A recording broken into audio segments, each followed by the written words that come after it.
Good afternoon, everyone. My name is Lisa Marie Burns. I am with the Fremont Unified School District, where I am the Business Education Department Chair at Washington High School. And at the district level, I am the Perkins Fiscal Coordinator, Perkins being a career and technical education grant that allows for supplemental funding for career and technical education programs. The focus of my presentation with you today, and something that I hope to discuss with you further once we go to the live session, is changing the stigma of CTE in today's education system. The fact that CTE allows students to build life skills that will benefit them far above and beyond the academics that they learn in the classroom. We place so much emphasis on test scores and college preparedness from an academic standpoint that sometimes the need to take a step back and look at how our students are actually functioning, collaborating, working together, speaking, making personal contact, eye contact, shaking hands, and listening to each other. The emphasis that actually plays on how well they retain academic information and how successful that they can be once they graduate school and enter the workforce. Today's topics to be discussed will be public education policy, the proverbial question of why, 21st century career skills and applications, what it means to be a career and technical education administrator, student, teacher, organization, career technical student organizations, industry certifications, and the emphasis that they play in higher education and careers. Now, I don't want to spend too much time on this, but for those of us that are not in the business of education, let me bring you up to speed on legislation and what has been happening over the last 20 years. It was in 2001 that No Child Left Behind was brought upon us, and it was fully implemented in about 2003.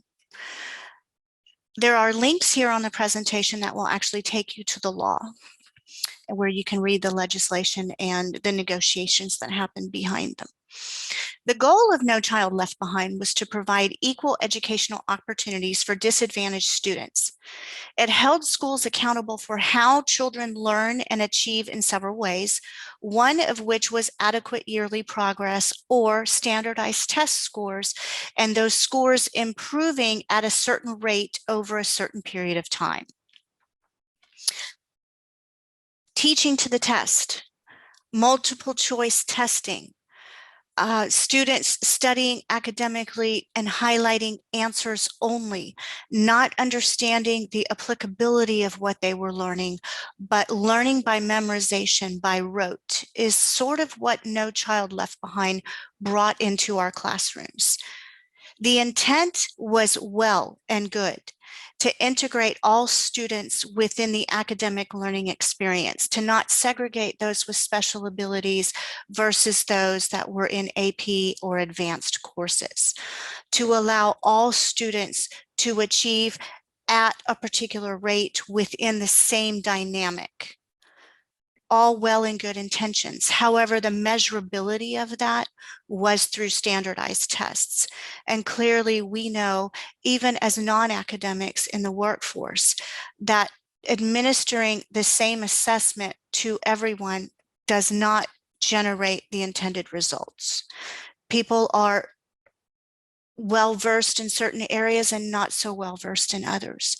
And that is what makes a well-rounded workforce. It's also what makes a well-rounded individual, is how they learn to compensate and develop and grow within the areas where improvement is needed. So in response to that revelation of No Child Left Behind, Common Core state standards were developed.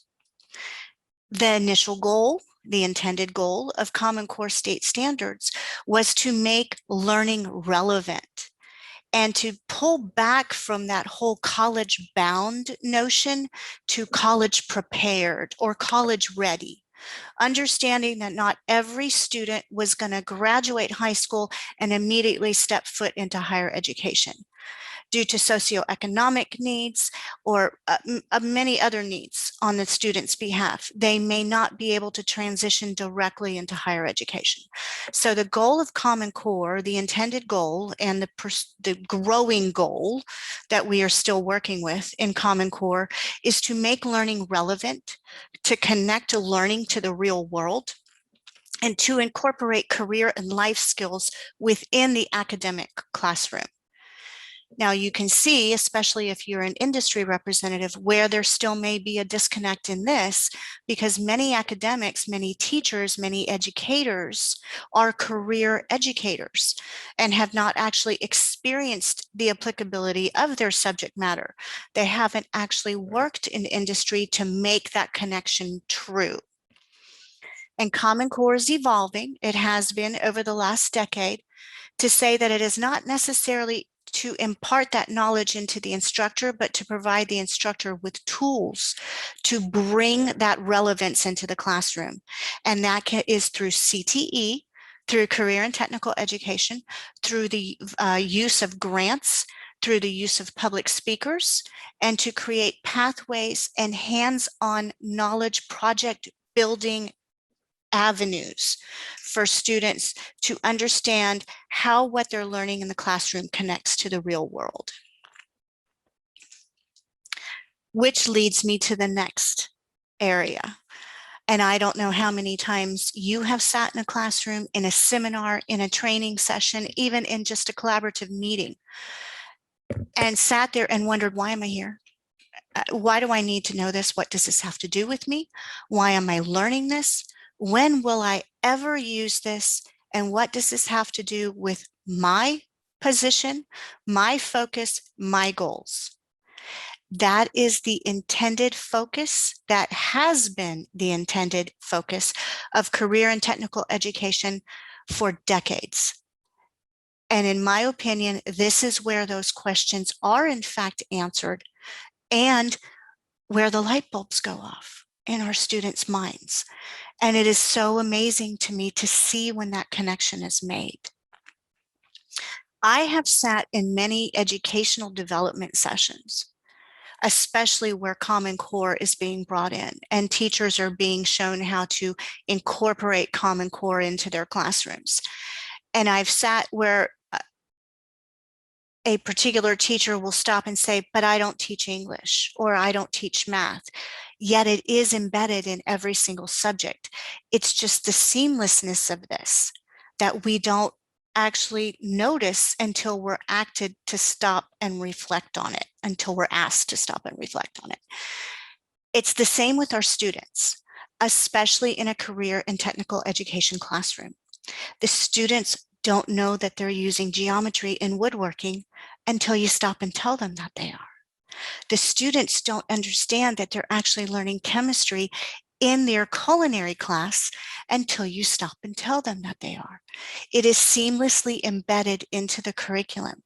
And this is what makes these courses, these students, better prepared for life beyond high school.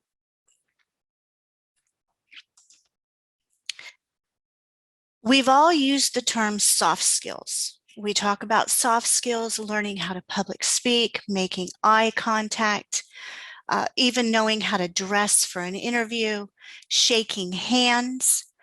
When doing business internationally, there are a number of soft skills that come into play, depending on what country or what region you are doing business with. However, the term soft skills kind of takes a back seat to what we are trying to help our students develop and learn. Soft skills is a soft statement. So what if we changed the term soft skills to 21st century career skills? And we made that connection abundantly clear that you could solve the theory of relativity, but if you don't know how to apply it and articulate it to someone else, it's meaningless. We have to understand that knowledge isn't power. Knowledge is power if and when it is shared. And the ability to be able to share that knowledge, to impart that knowledge to others, and to watch that snowball effect, that is what creates a powerful network. That is what creates growth. That is what creates development. Common Core tests use both finite and infinite forms of assessment. They incorporate performance tasks and have the standardized testing associated with them. Where I'm going with this in the whole 21st century career skills avenue is that it's the best of both worlds. In a Common Core testing environment, students don't actually shake hands, they don't actually speak, but they articulate in essay form how they would apply the particular standardized subject that they're speaking to. Within these Common Core skills assessments comes the ability for a student to sit down and explain, not just answer and get either the question correct or incorrect, but to explain how they arrived at their response and why. And this is what makes the world go round. This is what creates economic growth. This is what creates industry. This is how we want to hire people. We want to hire people that learn how to use critical thinking skills, that don't just seek the answer, respond, and move on, but that learning process, that critical thinking continues. And that is the beauty of career technical education combined with Common Core and the implementation and the utilization of work skills. So what does it mean to be CTE? Career and technical education. And there are many different levels of CTE. You have students, you have parents, you have teachers, you have administrators, you have districts, you have state programs, you have schools devoted specifically towards CTE. Those are the ROP, or Regional Occupation Program schools. Many, many acronyms in education, just like in industry. Site-based or high school campus-based CTE teachers normally function in two places: a Common Core subject, or a core subject, I should say, and a career technical education field. Why the combination? Because they have a passion for a subject, whether it be science, math, English, history, but they also bring with them industry experience within a particular field that relates to their passion subject. And that affords them the opportunity to achieve a credential in career technical education that allows them to work in these project-based learning environments where they not only get to say, turn the book to page 12 and answer problem 4, but let's apply it. Let's create a project. Where do you see this in real life? That is the beauty of career and technical education, is it is the best of both worlds. Those teaching in career and technical ed have the experience and the applicable knowledge to what academic-based teachers are bringing to our students. And the two connect so beautifully to create a wonderful, growing workforce for the future.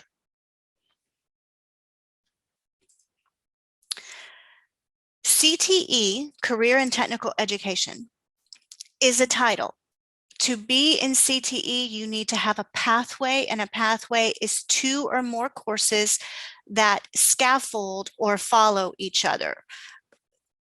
A preliminary course and a secondary course. Course 1, Course 2, Course A, Course B. There could be a C or a D, but it requires 2 to start, and that is what defines a pathway in career and technical education. Intro to business, then international business, as an example. Personal finance, corporate accounting, as another example. Grant-funded CTE programs must also abide by additional rules. Grant funding, meaning to receive federal funds in addition to declaring yourself a career and technical educational pathway. Grant-funded programs must also have what's referred to as a career technical student organization associated with them, that being DECA, FBLA, Skills USA, HOSA, which is the Health Services Organization. We all know Future Farmers of America, Future Homemakers of America, and there are many, many more that associate to specific industry levels within career and technical education. These CTSOs consist of student membership where the students are allowed to learn in the CTE classroom and apply that knowledge in a CTSO competitive area. And those competitive areas are very specific and very defined that make the learning real and relevant for the student. The students take on projects with local businesses where they author business plans geared around a specific prompt, of course, most recently COVID, and business recovery in specific areas of finance or human resources or recruitment. And they deliver these presentations to industry professionals, to industry judges, and they receive feedback on the relativity of their project and whether or not they are on the right track and how to expand their knowledge and create even a more creative, critical thinking process. Here are some student success stories. I will not open each one individually, but just to show you what these CTSOs have created over time. SheEO is an organization that was created by some of my students at Washington High School that went on to Berkeley, where they continued their SheEO campaign. SheEO meaning a way to create executive leadership from a female perspective in business, in industry. And they actually won first in the world in their category when they competed with DECA California. And I'm very, very proud of these ladies and what they have been able to achieve. And there are many branches of SheEO out there. This is certainly not the only one. But to see what was able to happen in a high school classroom that grew to an international level was phenomenal. Another is Rise Against Domestic Violence, a nonprofit created within Northern California with the focus of helping women learn how to write resumes and cover letters and dress and prepare an interview to enter the workforce in an effort to improve their life, their lifestyle, and their current situation. Many of these women that participated in the RISE events were either in very unsafe domestic situations or maybe even living in shelters, many single mothers that participated in this event and were able to grow and understand and enter the workforce and improve their life from there.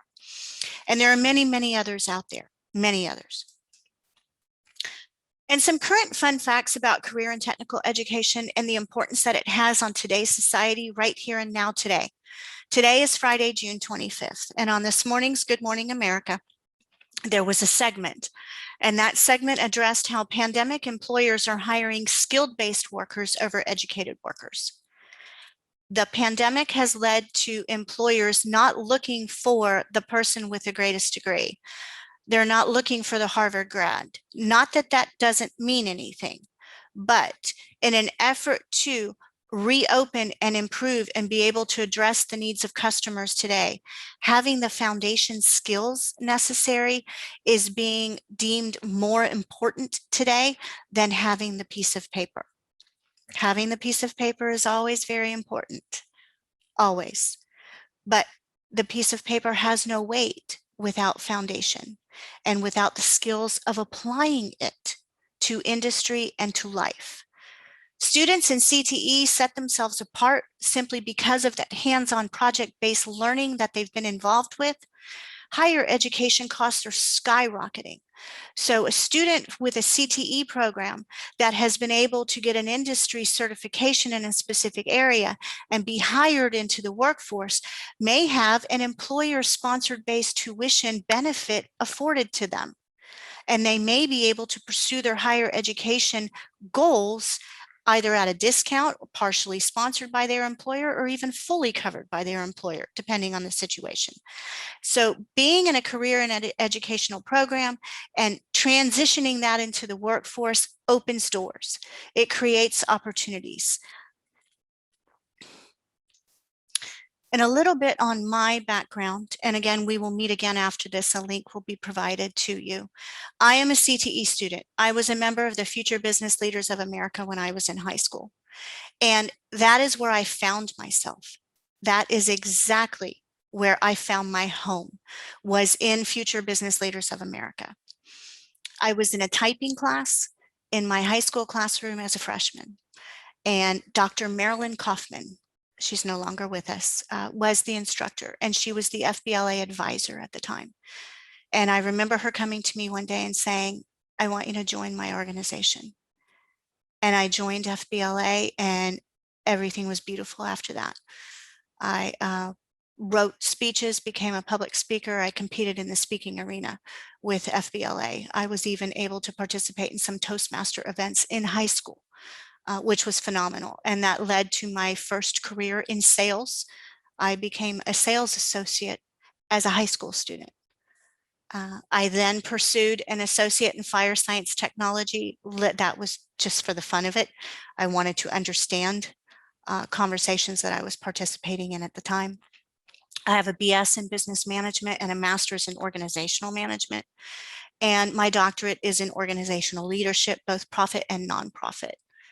I do have a business education credential and an administrative services credential. I come to you with 22 years of industry experience and 15 years of education experience. And I look forward to continuing this conversation with you. Thank you for your time.